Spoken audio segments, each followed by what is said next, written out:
Vamos lá, meus irmãos, continuando aqui, nosso quarto dia de aula de Teologia Sistemática 4, Antropologia, e agora a gente vai tratar sobre o pecado, meus irmãos, o pecado, né? O pecado, que está dentro da ideia e da doutrina da antropologia, né? Então, leia para nós, irmã Elisângela, por gentileza, aqui a apostila do Gruden, né? Lembrando que as nossas aulas são gravadas, essa parte que fala sobre o pecado. Por favor, minha irmã.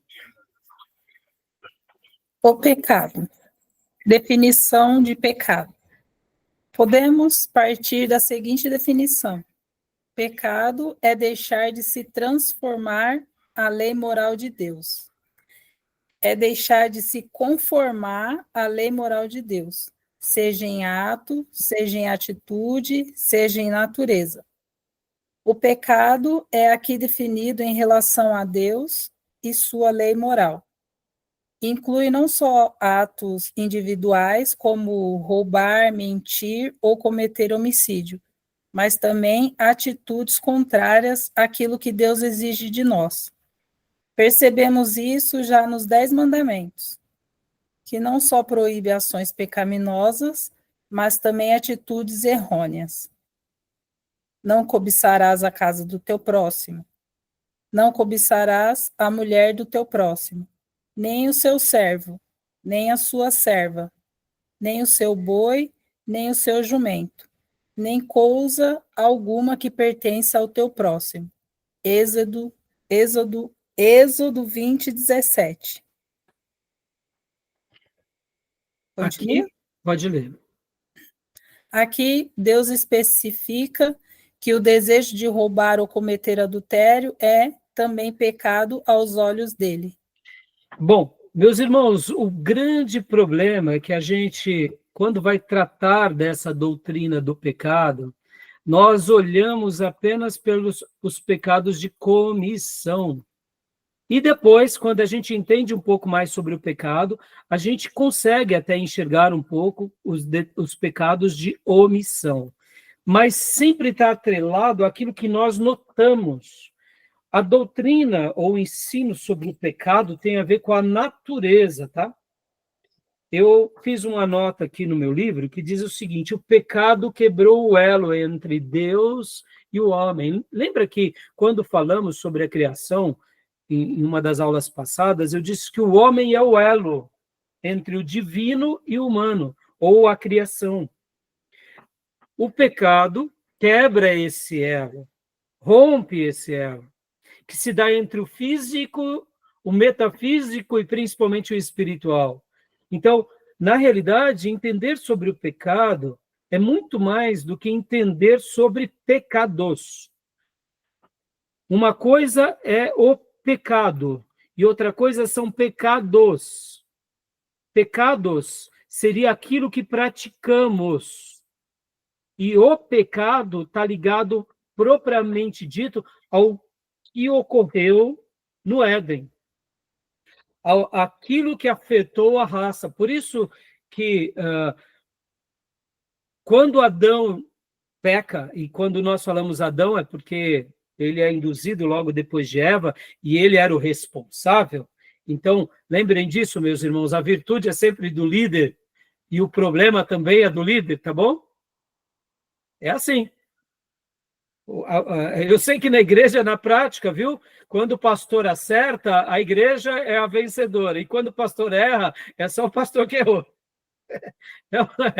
É mais ou menos isso, né? Não, quando o pastor acerta, o líder ele tem tanto êxito quanto ele tem também a ausência do êxito. É claro que ele não acerta sozinho, né, irmãos? Mas percebam que geralmente as pessoas fazem isso, né? Quando o líder acerta, foi o colegiado que acertou com o líder. Mas quando o líder erra, só ele errou, né? Não é todos, né? Mas é óbvio que tudo começa com o líder e a responsabilidade é dele. Então, Adão, sendo, né, o primeiro da raça, no seu pecado, ele quebra esse elo. E, naturalmente, nascemos a partir de então. Então, entender o pecado é entender aquele episódio, é entender aquilo que acontece ali, na sua origem, né? E no livro-texto, podem abrir na página 403, né? Na página 403. Leia para nós, Beatriz, logo depois ali, ó, a explicação e base bíblica, aí vem a definição. Leia para mim aquele parágrafo, a história, e depois leia a primeira linha depois do segundo parágrafo. Esses 2 parágrafos. Leia para nós, por gentileza. É para começar na história? Isso, a história, isso. A história da raça humana que se apresenta nas Escrituras é primordialmente a história do homem num estado de pecado e rebelião contra Deus, e do plano redentor de Deus para levar o homem de volta a ele. Portanto, convém agora ponderar a natureza do pecado que separa o homem de Deus. Continua? Isso. Podemos partir da seguinte definição: pecado é deixar de se conformar à lei moral de Deus, seja em ato, seja em atitude, seja em natureza. O pecado é aquilo Até aí, ó. Leia de novo essa frase bem pausadamente, por favor. Podemos partir da seguinte definição: pecado é deixar de se conformar à lei moral de Deus, seja em ato, seja em atitude, seja em natureza. Joia. Então, aqui ele já está traçando algumas definições de pecado. Então, irmãos, a gente tem que lembrar que pecados têm várias definições, tá bom?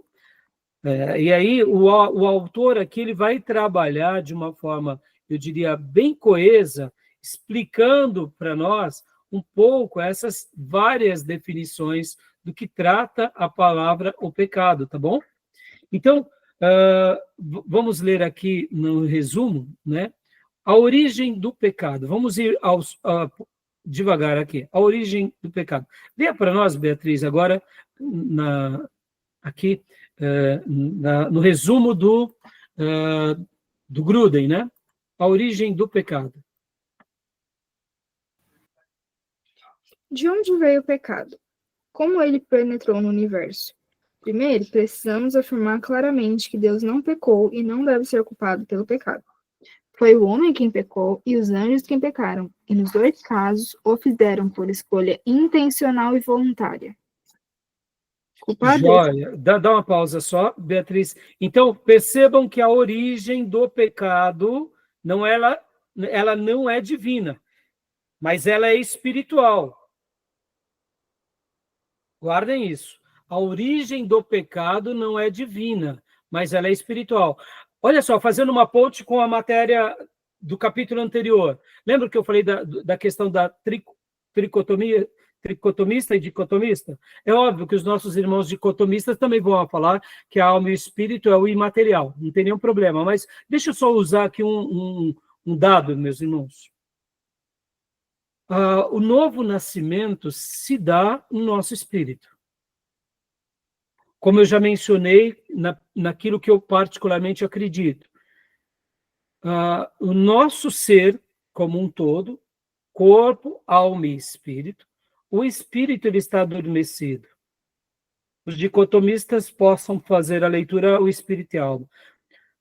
No momento em que uma pessoa cresce com a sua consciência e faz as suas escolhas, por isso que o Langston vai falar que nas escolhas, no raciocínio, tem o lado do espírito. E já como seres humanos, que distinguimos de todas as outras espécies, já que eles não são racionais, ele une o espírito à racionalidade, e tem a ver, sim. Percebam que esse raciocínio fadado ao pecado, e quanto mais ele escolhe o pecado, mais ele se afasta de Deus.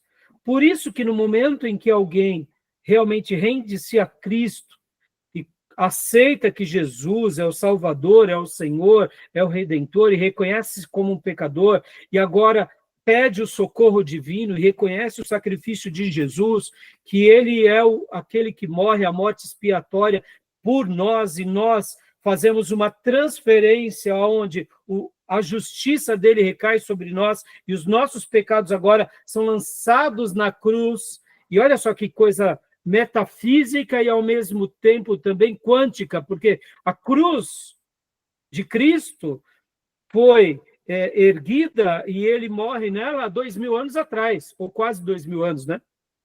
Perceba, no momento em que eu reconheço que o sacrifício dele, que foi feito há 2000 anos atrás, foi também por mim, no meu presente, o meu pecado de hoje é lançado sobre o passado daquela cruz. Perceba, irmãos, olha que coisa louca, né? É algo que acontece no mundo espiritual que um dia aconteceu no passado, mas continua tendo resultados no meu presente. Logo, é algo quântico, né? E quando a gente fala quântico, é porque o aspecto quântico ele está além de espaço e tempo. Ou seja, Cristo morreu por mim na cruz. E o sangue dele passa a ter validade em mim no momento do meu auto-reconhecimento. Ou seja, o meu pecado que eu vivencio agora, e a escravidão do pecado que me algema com todas as obras malignas, no momento que eu me rendo a Cristo, aquelas algemas é quebrada, e aquele poder que foi liberado na cruz aflora em mim agora. Ou seja, olha que coisa quântica, espirituosa. Perceba, e é por que eu estou falando tudo isso? Porque a origem do pecado, ela é, antes de ser física, ela é espiritual. Interessante, né? Logo, o que nasce no espírito se repercute no físico. Mas perceba que o pecado, a origem dele, é uma origem espiritual. E até mesmo na criação física de Deus, o ser humano teve um momento de libertação de qualquer cadeia. Logo, o lado humano, lá no Éden, desfrutou da perfeição sem o pecado. E a ruptura veio aonde? No pecado. Então, perceba que coisa interessante, né? O mundo espiritual teve um caos. Gerado por Deus? Não. Gerada pelo próprio inimigo de Deus e pelos demais que consentiram com esse inimigo. Logo, o pecado nasce na espiritualidade. Deus cria o homem aqui nesse planeta, ou pelo menos deduzimos, do pó, mas ele desfruta da perfeição. Olha que doideira, né? E ele vivia uma vida, e aqui, irmãos, a gente quase não trabalhou, né? Mas aqui deixa eu dar um preâmbulo, né? A capacidade de Adão e de Eva no Éden era plena e total, aonde? No aspecto físico, pode ver que ele morre com mais de 900 anos, junto com Eva. No aspecto intelectual, no aspecto espiritual, em todos os sentidos. Há quem diga que todos os sentidos de Adão eram plenos, e eu acredito nisso, meus irmãos. Pode ver que Deus vinha ter com Adão em toda a viração do dia, mas o lado espiritual de Adão, o lado psicológico de Adão, e até mesmo cognitivo e físico era abundante. Mas ele era físico. Então, era uma natureza física, também com o lado espiritual, que era o lado de Deus, em perfeição. Aquela mesma ruptura que nasce com Satanás e com os demônios, agora o ser humano passa a desfrutar por causa do pecado que voluntariamente, e aqui, meus irmãos, e até mesmo voltando, né? Aqui é uma discussão na teologia, que a gente vai trabalhar mais lá em soteriologia, o único ser humano que teve livre-arbítrio foi Adão e Eva. Pastor Rai, por quê? Porque se eu atribuo a predestinação que o pecado foi Deus quem deu a Adão, então a culpa do pecado é de Deus, não é de Adão. Estão entendendo? Então, até mesmo o calvinista mais fervoroso, quando se trata de Adão e Eva, ele declina. Ele fala, não, o único que teve livre-arbítrio pleno e total foi Adão. E é fato. Assim como Satanás. Pastor, é verdade, porque no momento em que vamos para a predestinação e vamos para o pecado, então, se eu digo que Deus predestinou Satanás e os demônios para o erro, a culpa é de Deus, e não é do pecado, e não é de Satanás e dos demônios. E se eu digo que a culpa de Adão e Eva ter pecado foi porque eles foram predestinados a pecar, então a culpa não é deles, é de Deus. Então, o calvinista mais fervoroso declina nessa hora, e eu admito, é verdade. Percebam como a teologia é interessante, né, irmãos? E aqui, até os nossos irmãos calvinistas mais radicais, e a mim, eu declino, falo, é óbvio, a culpa nunca é de Deus, meus irmãos. Deus é luz, é perfeito, e nenhuma sombra ou variação humana, ou nenhuma desvirtude está em Deus. Então, agora, esse homem criado no paraíso, pleno de competências, de sabedoria, e aqui mais um dado, viu, meus irmãos? Olha só que interessante.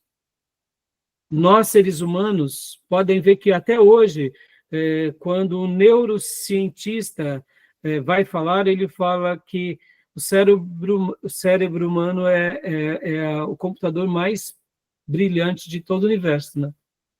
E os especialistas vão dizer que nós não usamos quase nada da nossa capacidade cognitiva. E eu digo para vocês, quem usava dessa capacidade plena? Adão e Eva, né? Por isso que Adão e Eva davam até nomes aos animais. Em outras palavras, Adão e Eva era, de fato, um cientista, poderíamos dizer assim, um matemático. Porque nós, os seres humanos, hoje não usam nem 10% da capacidade mental. Há quem diga, irmãos, que numa fisiologia normal nossa, numa curva, né? Numa curva, os nossos neurônios, eles teriam condições de viver por séculos. Aí depois de vários séculos, eles manteriam uma linha e somente depois eles declinariam. Né? Podem ver que hoje, humanamente comparando o corpo humano vive mais ou menos essa outra realidade. O corpo humano ele está aqui, então ele usa, né, a sua capacidade e depois ele declina, não é assim?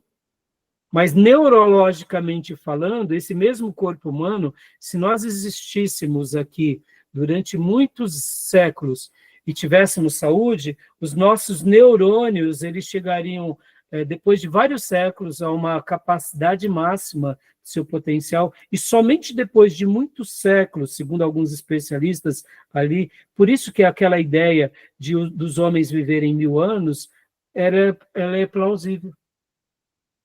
Por causa do quê? Que o mundo ele vivia, mesmo depois da queda, eles tinham uma certa harmonia, né? Pode ver que antes do dilúvio viviam-se muitos séculos, depois do dilúvio há uma ruptura. Então, a nossa capacidade cognitiva, ela praticamente representa essa linha aqui mesmo. A gente usa aqui, ó, tipo 10% apenas. E aí, como o nosso corpo depois ele cai, a gente não explora essa capacidade. O nosso corpo começa a falhar, logo o nosso cérebro falha, né?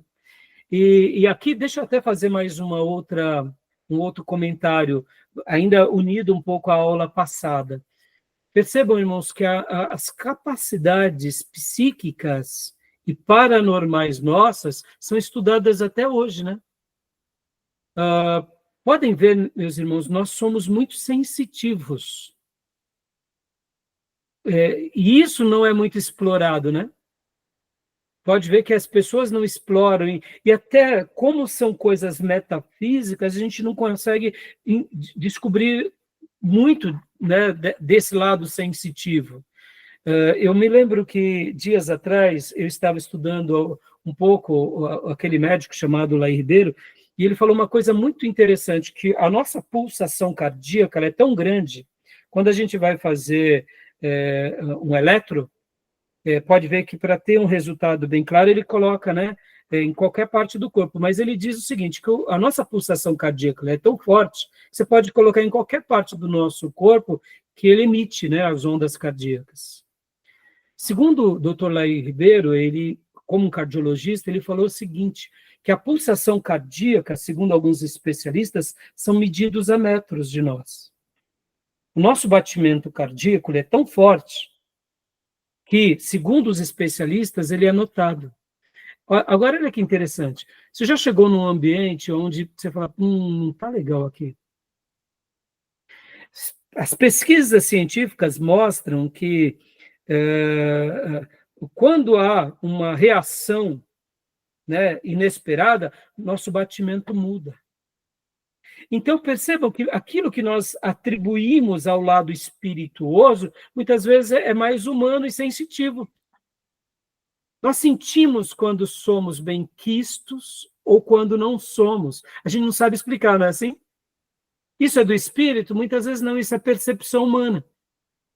Ou seja, é um lado mais sensitivo, que até hoje os estudiosos estão estudando a esse respeito. Percebam como nós somos um ser físico, mas também temos uma conexão com o planeta, e isso não é espirituoso, isso é metafísico. Mas os demônios sabem disso. Vamos lá, vamos usar aqui uma... Por que muitas vezes nos centros de macumba as pessoas usavam sal? Por que as pessoas fazem trabalhos de macumba, muitas vezes até nas praias? Porque é uma conexão com a natureza. Nós somos da onde, irmãos? Nós viemos da natureza. Por que as pessoas fazem trabalho lá no rio, na mina de água, na cachoeira? Porque os demônios sabem disso, meus irmãos. Por que umas pessoas, quando tomam um banho de água gelada, elas se sentem melhor? Né? Podem ver que nós fomos privados desse lado mais humano, andar na terra, irmãos. O que sentimos bem? Que a gente libera estática, ou seja, que a gente acumula aqui, ó. Na nossa aula agora, a gente está acumulando estática. Estamos com fones ligados a luzes, o eletromagnetismo aqui, e estou calçado. Por isso que ao tomar um banho, faça até essa experiência. Ali no momento do banho, tira o chinelo e sente a terra, viu, meus irmãos? Caminhar na terra é saudável. A gente elimina eletromagnética, estática do nosso corpo. Isso não tem nada de místico. Mas os demônios sabem disso? Sabem. E o sal? O sal, ele retém esse eletromagnetismo. O eletromagnetismo está no nosso corpo, no momento que a gente pisa no sal, ou a água salgada, ou a praia do mar, a gente elimina. Por que a gente vai para a praia e a gente se sente tão bem? Só pela beleza do mar? A beleza do mar? Só isso, a beleza do mar, da areia, isso já é maravilhoso, da natureza, mas há uma liberação. Você não anda na praia calçado de tênis. Mesmo que você não entre na água, você pisa na areia, você molha os pés. A eletrostática te libera. Agora eu te pergunto, o demônio sabe disso? Está entendendo, meus irmãos? Olha, nós somos um espírito, nós somos uma conexão com essa criação, nós viemos dessa natureza, mas nós temos um lado também mais sensitivo, e temos o espírito, né? Então, perceba, só para a gente fazer o desfecho aqui, né? Para a gente parar aqui, vamos continuar a partir daqui, semana que vem, vai ter jeito, vamos ter que ter 5 aulas mesmo de antropologia. Mas, assim, eu vou tentar fazer a síntese na aula que vem, tá? Mas o pecado, ele nasce aonde? Ele nasce no mundo espiritual com Satanás, e depois ele deriva-se aonde? No Éden. O Éden, o homem entrega a Satanás aquela vida plena. E voluntariamente. E aí vem a nossa história. Então, percebam que o pecado aqui não é apenas pecados, mas é a natureza pecaminosa, tá bom? Vamos parar aqui, meus irmãos, senão a gente vai noite adentro, né? E a gente não leu aqui, né? A origem, tá? A gente vai ler a origem. Alguma pergunta, alguma dúvida? Querem fazer algum comentário? Não? Então a gente continua a partir daqui, vamos tentar terminar o capítulo 24 e o 25, né? Fazendo uma boa síntese semana que vem. Eu vou tentar, na primeira aula da semana que vem, concluir, porque aí a gente vai falar do capítulo 24, que é o pecado, e a aliança entre Deus e o homem, né? Que aqui é o resumo de cristologia e soteriologia, tá bom? E eu vou tentar fazer assim, esse apanhado no primeiro bloco da aula de terça que vem. Tá bom, meus irmãos? Fechou? Tá certo. Pastor Rai, uma pergunta. A prova vai ser junto os 2 temas ou vai ser uma prova para antropologia ou outra? Vai ser os 2 temas juntos. Os 2 juntos? Os 2 juntos, porque, perceba, Beatriz, a gente poderia usar antropologia em só uma matéria, né? Mas, ao mesmo tempo, como eu disse, eu acho que tanto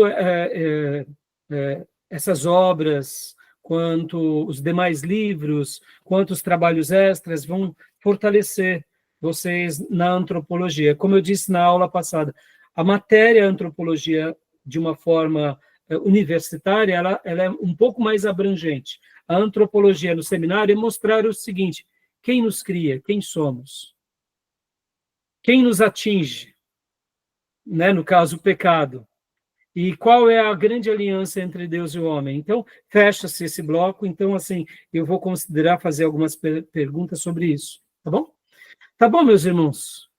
Dá um alívio saber que a gente, né, tudo já foi resolvido, né? Quem já conhece a história, né, irmãos? É tão maravilhoso saber que o Redentor já veio, né? Mas é importante a gente saber da nossa natureza, né? Aqui uma última coisa, eu conversava com um jovem esses dias, e ele falava assim: pastor, mas vem cá, então quer dizer que quando eu penso em algo que é pecado, eu já pequei? E aí, meus irmãos, só de pensar a gente já pecou? Tem hora que até mesmo, depois de muitos anos de igreja, será que a gente tem algumas respostas? A Bíblia vai nos dar respostas, né? E eu cheguei para esse jovem e disse assim: olha, o fato de você pensar não é um pecado. Aí ele disse: mas eu aprendi que pecado é tudo que pensamos, é tudo que sentimos ou fazemos. E aí eu até disse para ele: porque você teve uma boa escola bíblica infantil. Por uma criança que, de fato, ela está sendo introduzida, né, na revelação sagrada, e ela enxerga a vida de forma apenas absoluta, ela não enxerga o metafísico. Uma criança, ao pensar no erro, é bom saber que aquilo já é pecado, que aí ele vai lutar contra. Mas depois que nós nos tornamos adultos, o fato de pensar não é um pecado, mas de se entregar àquele pensamento, aí sim é um pecado. E aí eu concluí a esse jovem dizendo: o fato de você sentir um perfume agradável e distinguir o que é algo bom e belo daquilo que é algo ruim, porque os nossos sentidos saberão distinguir um perfume bom, o cheiro de uma comida gostosa, de um fedor horrível, de uma carniça. Isso faz parte da nossa normalidade. Então, saber distinguir o que é tentação e o que é pecado, e o que é pensamento e o que é entrega, isso muda tudo. Depois da maturidade, o pensamento que se entrega a um pecado já é um pecado em si, porque voluntariamente, mesmo que ele não tenha cometido, interiormente ele se entrega. Aí vem Jesus e disse: quando eu desejo, eu já peco. Se eu desejo uma mulher, eu já me torno um adúltero. Se eu desejo a morte de alguém, eu já me torno um assassino. Mas perceba, ser tentado está na nossa natureza caída. Por quê? Porque agora isso só prova o quê? Que a nossa natureza foi fadada ao pecado. E é por isso que Paulo, o grande Paulo, consagrado Paulo, disse: quem me livrará do corpo dessa morte? O bem que eu quero fazer, eu não faço, mas o mal está diante de mim. E ali Paulo dá a resposta que Cristo e o poder do Espírito Santo nos liberta do pecado. Logo, a natureza pecaminosa, ela foi neutralizada pelo poder de Cristo na cruz e pela obra salvífica do Mestre.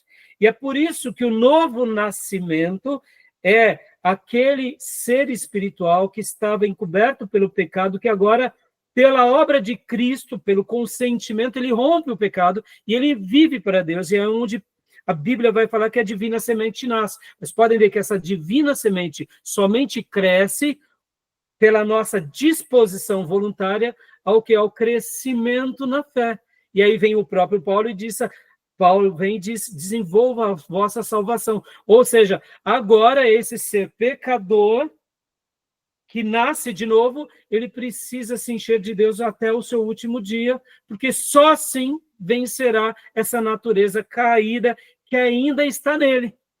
Por isso que o pecado já não o domina mais, não pela virtude de si, mas pela obra de Cristo na cruz e pelo poder do Espírito Santo. E as promessas de Deus agora para nós vêm como armas que nos faz vencer o pecado e essa vida caída. Fora disso, a gente está fadado ao pecado e está fadado a nós mesmos, né? E aí eu concluí dizendo para ele, olha, o fato de sermos tentados só mostra o seguinte, que nossa natureza é pecaminosa, mas o fato de sabermos que em Cristo temos a vitória é a prova de que podemos vencer qualquer algema, qualquer pecado e qualquer obra satânica.